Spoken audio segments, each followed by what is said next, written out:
Subscribe करिए the Indian मैसेनिस्ट channel को और बेल आइकन को दबाइए सबसे पहले नोटिफिकेशन पाने के लिए। नमस्कार फ्रेंड्स, आज हम लोग ऑटोमोबाइल का जो बेसिक पार्ट्स है और उसका फंक्शन के बारे में जानकारी करेंगे। ऐसा जो ऑटोमोबाइल है उसमें मेन पार्ट्स है engine, clutch, gear box, propeller shaft, rear axle, front axle, ये टायर्स, इसको हम लोग व्हील बोलते हैं। फिर इसके साथ 4 सिस्टम है, जैसे steering system, brake system, electrical system, suspension system. तो पहले आता है इंजन। इंजन जो है ये पावर प्रोड्यूस करता है और जो ट्रांसमिशन सिस्टम है उसके थ्रू रोड व्हील में ट्रांसफ़र करता है और जिसके चलते गाड़ी आगे बढ़ता है। तो बेसिक फंक्शन जो है इंजन का, जो फ्यूल है, the chemical energy content in the fuel is first converted into heat energy and then heat energy is converted into mechanical energy. यही इंजन का मेन फंक्शन है। इंजन पावर प्रोड्यूस करने के बाद वो क्लच को सप्लाई करता है।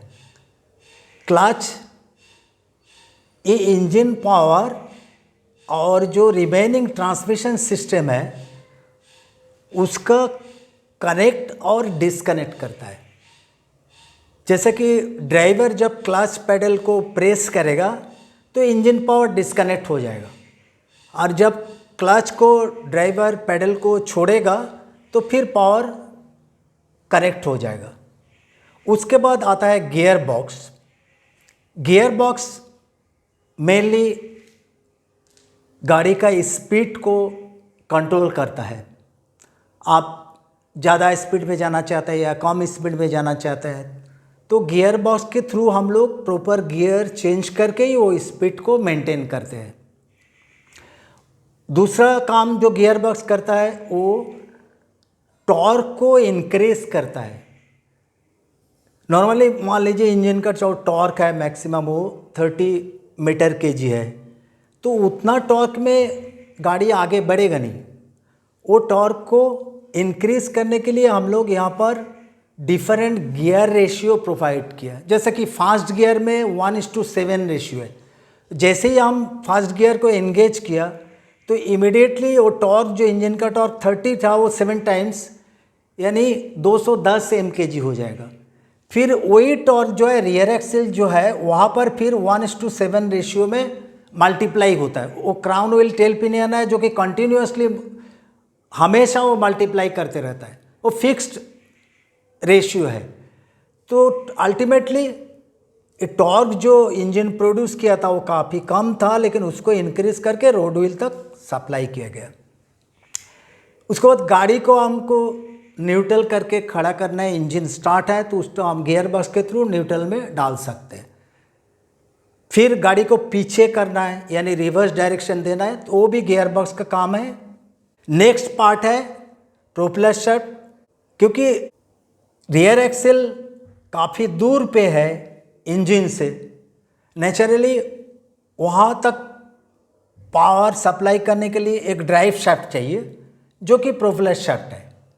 वो गियर बॉक्स से पावर को रियर एक्सल तक सप्लाई करता है।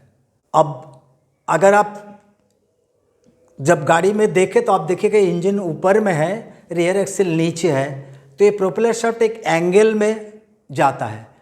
वो एंगल में जाने के चलते रोटेशनल मूवमेंट में कोई प्रॉब्लम नहीं है। इसके चलते हम लोग 2 यूनिवर्सल जॉइंट प्रोवाइड किया। यूनिवर्सल जॉइंट काम है एंगुलर मूवमेंट प्रोवाइड करना। फिर आता है रियर एक्सल। रियर एक्सल में यहाँ पर देखिए पहला काम जो है ये एंगल में पावर ट्रांसमिट कर रहा है। ये अप्रॉक्सीमेटली 90 डिग्री में है, यानी पावर इंजन का ऐसे आ रहा है। यहाँ पर अगर क्लॉकवाइज में घूम रहा है, टायर इधर घूमेगा तो टोटल 90 डिग्री में पावर ट्रांसमिशन हो रहा है। ये काम करता है बीवेल गियर। अंदर में बीवेल गियर है जो कि ये 90 डिग्री में पावर प्रोवाइड करने में मदद करता है। यहाँ पर भी हम दूसरा बताया कि ये टॉर्क को मल्टीप्लाई करता है, क्योंकि क्राउन व्हील जो अंदर में है और टेल पिनियन जो है उसका रेशियो 1:7 के आसपास होता है, तो नेचुरली 7 टाइम्स जो है टॉर्क को मल्टीप्लाई हो जाता है। उसके बाद रियर एक्सेल जो सबसे बड़ा काम करता है वो करता है टर्निंग के टाइम में डिफरेंशियल एक्शन देना। अगर मान लीजिए राइट टर्न ले रहा है तो उस टाइम में आप देखेंगे अगर राइट टर्न है ऐसा तो अंदर वाला जो व्हील है वो कम आरपीएम में घूमना है, आउटर व्हील को ज़्यादा आरपीएम में घूमना है। फ्रंट एक्सेल में क्योंकि पावर नहीं है टायर को कोई दिक्कत नहीं है, लेकिन यहाँ पर व्हील को दिक्कत होगा क्योंकि पावर सप्लाई हो रहा है। तो डिफरेंशियल यूनिट जो है वो हम लोग प्रोवाइड किया है अंदर में। वो क्या करता है कि अगर राइट टर्न ले रहा है तो राइट साइड का जो व्हील है उसको स्लो घुमाता है और आउटर साइड का जो व्हील है उसको तेज घुमाता है कि टर्न कर सके व्हीकल। और चौथा काम जो रियर एक्सेल करता है वो गाड़ी का मैक्सिमम लोड जो है वो रियर एक्सेल ही लेता है। रियर एक्सेल के ऊपर में ज़्यादातर लोड आता है, इसलिए आप देखें यहाँ पर देखें अगर 4 टायर वाला व्हीकल होता ठीक है, लेकिन यहाँ पर हम लोग देखा कि रियर एक्सेल में एक साइड में 2 टायर है, मतलब ज़्यादा लोड पड़ता है, इसलिए टायर भी हम लोग उसमें ज़्यादा लगाते हैं। उसके बाद एक फ्रंट एक्सेल है जो कि अगर लाइव एक्सेल है तो यहाँ पर भी पावर सप्लाई होगा, वो भी फ्रंट एक्सेल का काम होगा, उसमें भी डिफरेंशियल एक्शन होगा। उसके साथ में एक स्टीयरिंग सिस्टम लगा हुआ है। ये फ्रंट एक्सेल टायर को लेफ्ट या राइट में मूव कराता है और ड्राइवर जो है उसको डायरेक्शनल मूवमेंट देने में मदद करता है स्टीयरिंग सिस्टम। जहाँ तक लोड का सवाल है ये रियर एक्सेल से कम लोड लेता है, लेकिन इसको भी फ्रंट एक्सेल को भी गाड़ी का लोड को शेयर करना पड़ता है। उसके बाद जो रोड व्हील है टायर, ये गाड़ी को आगे मूव करने में मदद करता है, उसी के थ्रू में ही पावर सप्लाई होता है। और ये सस्पेंशन सिस्टम में भी मदद करता है क्योंकि टायर में जो हवा भरा हुआ रहता है रोड शॉक को पैसेंजर्स या गुड्स को ट्रांसफ़र नहीं करने देता है। मोटा मोटी ये मेन पार्ट्स है ऑटोमोबाइल का।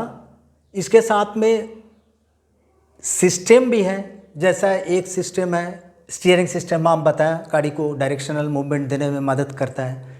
फिर सस्पेंशन सिस्टम है, वो कॉइल स्प्रिंग सस्पेंशन हो सकता है, लीव स्प्रिंग सस्पेंशन हो सकता है, एयर सस्पेंशन हो सकता है। सस्पेंशन सिस्टम जो है रोड शॉक जो है वो ट्रांसफ़र होने नहीं देता है गुड्स या पैसेंजर्स को, मेन फंक्शन वही है सस्पेंशन सिस्टम का। उसके बाद आता है brake system. Brake system driver गाड़ी को अगर स्लो करना चाहे तो ब्रेक के थ्रू कर सकता है, या गाड़ी को स्टॉप करना है तो ब्रेक सिस्टम यूटिलाइज करना है। और एक आता है इलेक्ट्रिकल एंड इलेक्ट्रॉनिक सिस्टम। इसमें बहुत सारे पार्ट्स होता है, जैसे एक अल्टरनेटर होता है जो कि बैटरी को चार्ज करता है, बैटरी मदद करता है क्रैंकिंग करने में, स्टार्टर मोटर को पावर देता है। उसके बाद जितना भी इलेक्ट्रिकल एसेसरीज है, सिग्नलिंग डिवाइसेस है, लाइट्स, हॉर्न, टर्न सिग्नल्स, सारे को इलेक्ट्रिकल सिस्टम पावर प्रोवाइड करता है। आजकल जो है सारे चीज़ जो है सस्पेंशन सिस्टम बोलिए, इंजन मैनेजमेंट सिस्टम बोलिए, व्हीकल मैनेजमेंट सिस्टम बोलिए, सब इलेक्ट्रॉनिक हो गया। तो इलेक्ट्रिकल सिस्टम में आजकल इलेक्ट्रॉनिक्स भी जुड़ गया। ये इंजन मैनेजमेंट सिस्टम में मदद करता है, व्हीकल मैनेजमेंट सिस्टम में मदद करता है। जैसे इग्निशन सिस्टम है आजकल वो इलेक्ट्रॉनिक इग्निशन सिस्टम हो गया। तो मोटा मोटी हम लोग देखा कि एक ऑटोमोबाइल में बेसिक जो पार्ट्स हैं और उसका function. Thank you very much friends. फिर हम लोग आगे दूसरा वीडियो में और दूसरा सब्जेक्ट के बारे में जानकारी करेंगे। Thank you.